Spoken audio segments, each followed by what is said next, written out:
Roberto Melo e esse é o nosso curso Doutrina de Umbanda. Essa é a nossa primeira aula do terceiro módulo do nosso curso, falando agora sobre as linhas ou falanges de Umbanda. Agora a gente vai falar propriamente sobre os espíritos que atuam dentro da Umbanda. Dentro da teologia de Umbanda, nós temos inicialmente Deus, e Deus é um conceito dentro da Umbanda muito amplo, né? Então não importa o nome que você dá, Deus, Jeová, Alá, Tupã, Djeula, Deus, deusa, né? Essa energia, ela é transcendental, ela criou todas as coisas e nenhum nome pode defini-la, porque o nome limita, né? A gente já conversou sobre isso em aulas passadas. Abaixo de Deus, como desdobramento dessa frequência, como aspectos do Criador, nós temos os orixás, que a gente visualizou extensivamente nas aulas anteriores, né, do módulo 2. E abaixo dos orixás nós temos as linhas de Umbanda, que seriam os espíritos, né? Aqueles seres que atuam como intermediários, que descem nos terreiros prestando seus atendimentos, dando aconselhamentos, ensinando, né, aqueles que o procuram e os filhos de santo da casa, como levar a vida, trazendo ali mesmo a didática, o dia a dia, né? Esses seriam os espíritos. Para a gente poder falar de espíritos, a gente precisa falar sobre a vida pós-morte, né? Acho que é interessante a gente começar por aí. A Umbanda acredita no pós-vida. A Umbanda acredita que no momento em que há o desenlace do corpo, né, o espírito se ascende a algumas dimensões espirituais e alguns desses espíritos voltam, né, para trazer mensagens, para trazer orientações, para nos auxiliar. Isso acontece pela interferência e influência do kardecismo dentro da Umbanda, né? O kardecismo ali, na verdade o espiritismo, né? A gente costuma chamar no Brasil de kardecismo, mas isso é um pouco equivocado. O espiritismo, que foi trazido ali por Allan Kardec, fala desse intercâmbio entre o mundo físico e o mundo espiritual através da mediunidade. Porém, a Umbanda ela tem uma ancestralidade que deriva ali da cultura iorubá, onde havia o culto aos ancestrais. A ideia de cultuar os antepassados, ela não é nova. Todos os povos do passado trabalhavam seus ancestrais, os seus antepassados de alguma forma. Tinha-se a crença que mesmo pós-morte, os espíritos, né, que nos eram afins, nos auxiliavam, nos ajudavam em dados momentos. E a Umbanda trabalha também, né, dentro dessa base. E que espíritos seriam esses? Qualquer espírito pode vir e trabalhar dentro da Umbanda? Não. Espíritos de ordem superior, espíritos que já venceram, né, etapas evolutivas, que estão em graus evolutivos maiores do que o nosso. Eles não são perfeitos, tá? Os espíritos, eles também estão em processo de evolução, eles também estão em processo de transformação, só que em níveis superiores ao nosso. Seriam como nossos irmãos mais velhos, que vem nos auxiliar, que vem nos orientar nas questões. Então, geralmente, quando a gente vai conversar com uma entidade, eles explicam por que a gente vive determinadas situações, porque são conhecedores, né, do nosso caminho, do nosso destino. Eles já viveram muito do que nós estamos vivendo agora, por isso são exímios conselheiros.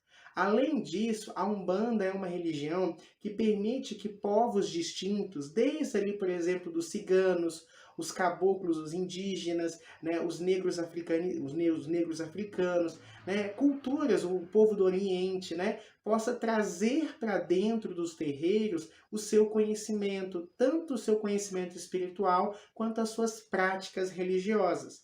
Então, por exemplo, a ideia da magia, né? O que é a magia? Seria a capacidade de alterar a realidade, fazendo determinados ritos, fazendo determinados usos de elementos. Isso também é utilizado dentro da Umbanda em favor dos filhos de Umbanda e em favor dos consulentes. E aí esses espíritos, né, manipuladores energéticos que são, vêm até os terreiros e nos ajudam, abrem os caminhos financeiros, abrem os caminhos para o amor e nos orientam. Principalmente a prática da orientação. Tanto que nós chamamos esses espíritos muitas vezes de guias ou mentores, trazendo justamente essa ideia, né, da orientação que eles oferecem, do apoio, né, que eles nos trazem. Por que essa coisa da orientação e do guia? por estarem em um padrão evolutivo maior do que o nosso, eles têm um grau de consciência muito mais amplo que o nosso. Então eles veem uma questão que para mim pode ser muito difícil de ser resolvida ou mesmo compreendida, quando eu passo isso ao guia, ele consegue me dar uma diretriz melhor, porque ele tem um olhar mais panorâmico, mais amplo das questões. Então, esses espíritos são aqueles que compõem o trabalho de Umbanda. Eles não são espíritos aleatórios. Eles são espíritos de altíssimo grau evolutivo que vêm nos ajudar. Existe uma lei universal conhecida como Lei da Solidariedade. O que é a Lei da Solidariedade? Estamos todos conectados. O espírito, para que ele possa evoluir, chega um determinado momento que ele não consegue evoluir mais sozinho, porque ele está vinculado ao grupo. Imagina que estamos dentro de um oceano ligados por cordas. Eu posso tentar subir, mas se tiver muita gente abaixo, aquelas pessoas me puxam para baixo. Então eles voltam, e nos ajudam a subir para que ele possa subir. Então esses espíritos, eles evoluem através do trabalho do terreiro. Por isso que eles fazem questão de trabalhar dentro da Umbanda, de participarem das reuniões, de nos auxiliarem. O que eles ganham com isso? A própria evolução. Conseguem compreender o porquê que esses espíritos vêm? Eles precisam evoluir. Só que chega um determinado momento que eles precisam que o grupo todo evolua para que eles possam subir. Além disso, eu já falei para vocês que esses espíritos, eles foram humanos como nós. Então eles desenvolveram karmas ao longo da vida. Então, mesmo hoje, estando em graus evolutivos mais amplos, eles têm resgates kármicos, que muitas vezes a Umbanda utiliza para ajudar as pessoas. Às vezes, aquele guia que está te atendendo foi um algoz seu em outra vida, ou vice-versa. Talvez você foi o algoz daquele guia. Eu, por exemplo, já tive experiências onde uma preta velha de um determinado terreiro tinha sido queimado numa vida passada, por uma pessoa que hoje em dia morre de amores por ela, sempre que é atendida por ela. Mas em vidas passadas, essa encarnada foi algoz dessa preta velha atualmente. Então, a Umbanda, ela também queima karmas através desse apoio mútuo. Outra coisa que acontece muito, principalmente na linhagem de esquerda, espíritos que se uniram num passado remoto para fazer o mal, hoje se reúnem para fazer um bem e queimar esses karmas. Então, por exemplo, não é incomum espíritos, Exus, pombagiras, entidades de esquerda, mas isso pode acontecer na direita também, terem sido magos negros no passado, ou espíritos que na carne eram nazistas, eram inquisidores, grupos que se juntavam de certa forma e prejudicaram muitas pessoas nessa união, e hoje médium e guia criam uma sinergia para ajudar esses mesmos espíritos que foram prejudicados no passado. Então, nada dentro da Umbanda é aleatório. Existe um propósito.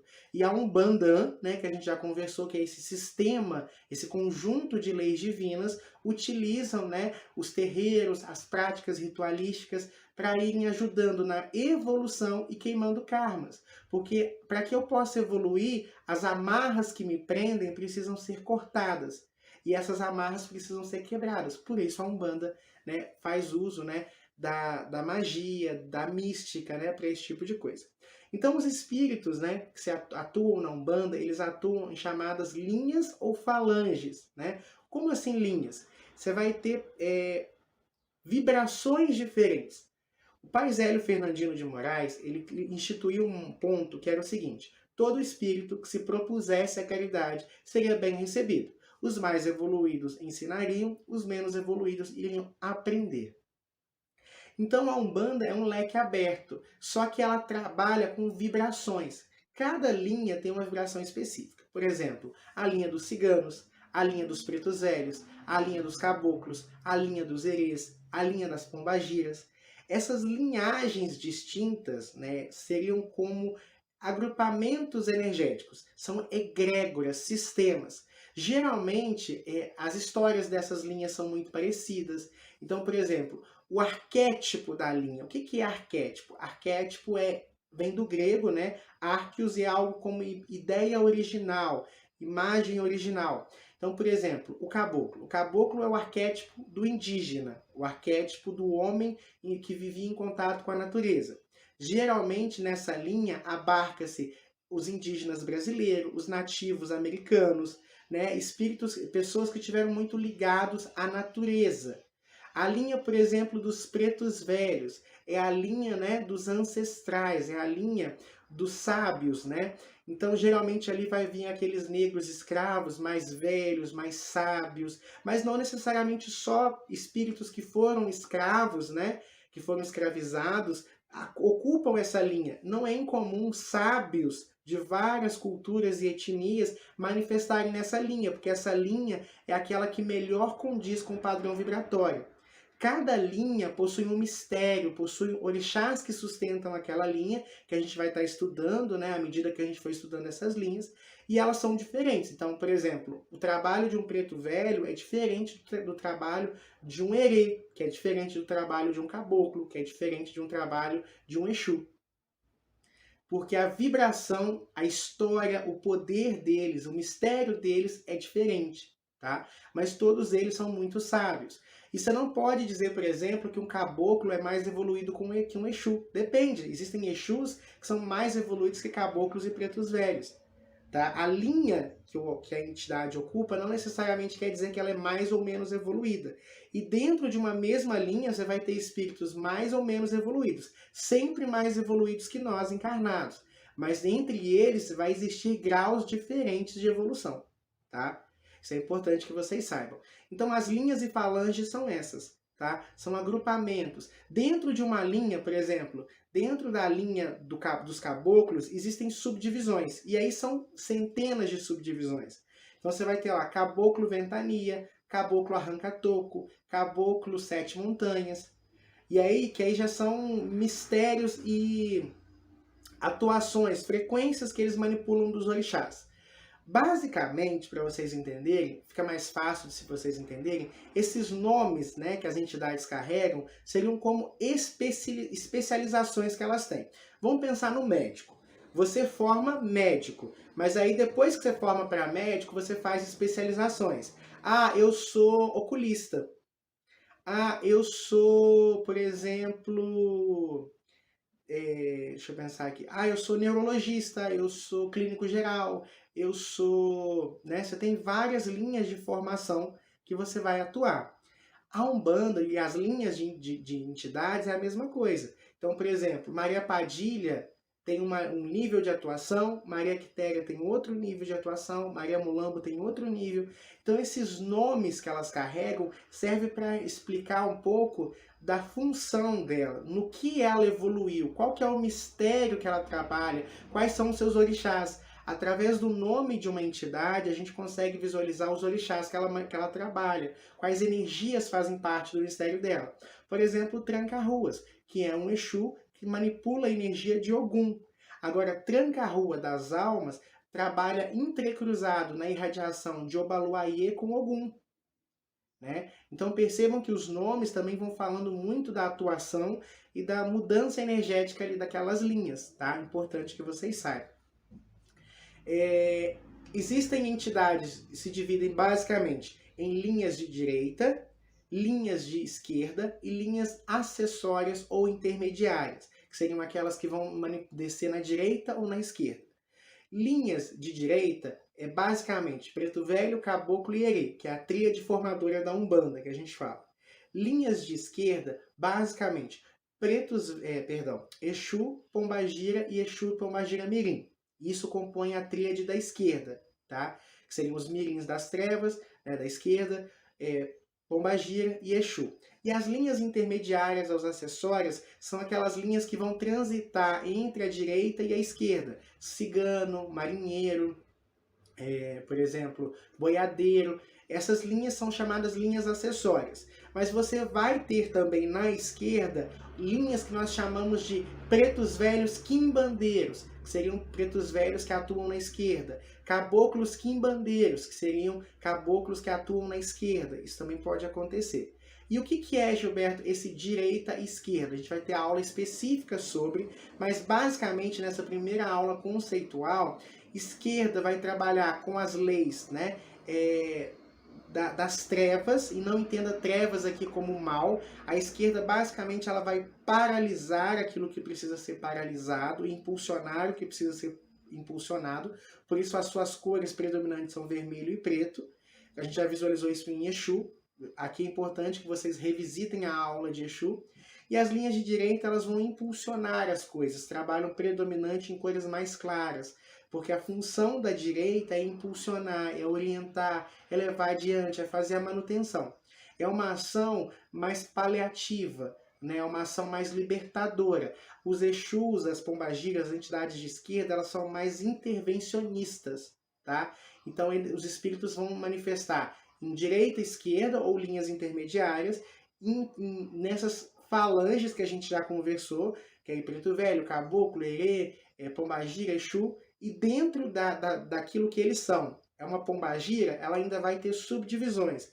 É padilha, é mulambo, é quitéria, é caboclo ventania, caboclo arranca-toco, né? Outro ponto importantíssimo do porquê que eles usam nomes abstratos. Uma mulambo que te atende hoje, não necessariamente, né, foi a mesma mulambo que te atendeu num outro terreiro. Provavelmente não é. Existem centenas de milhares de entidades que carregam o mesmo nome. E isso acontece justamente para tirar o ego. Os espíritos, né, que atuam na Umbanda, eles já são desprovidos de ego. Não importa, diferente da gente que faz uma coisa, por exemplo, eu sempre falo o meu nome antes do nosso curso, né? Eu enfatizo que esse curso foi feito por mim. Isso é ego. Os espíritos não. Quem fez o seu milagre, quem te ajudou, foi a Mulambo. Mas qual Mulambo? A linha Mulambo. Não importa o espírito que está ali por trás. É como, por exemplo, quando você trabalha numa empresa, na minha região, quem faz a oferta de energia elétrica é a Energisa. Toda vez que algum profissional da Energisa vem aqui em casa, eles falam, Energisa, ele não fala o nome dele, ele fala o nome da empresa dele. Né? Ele tá, ali ele não é ninguém, ele é só um representante do que a Energisa é. E é o que os espíritos são quando manifestam. Eles não são ninguém, eles são representantes daquela falange. Eles são representantes daquela energia, tá bom? Então, pessoal, por hoje é só. Espero que vocês tenham gostado dessa primeira aula introdutória. Eu tentei dar uma pincelada nos principais assuntos que a gente vai estar abordando aí no decorrer das próximas aulas, tá bom? Muita luz, muita paz, muito equilíbrio e até o próximo encontro. Tchau, tchau.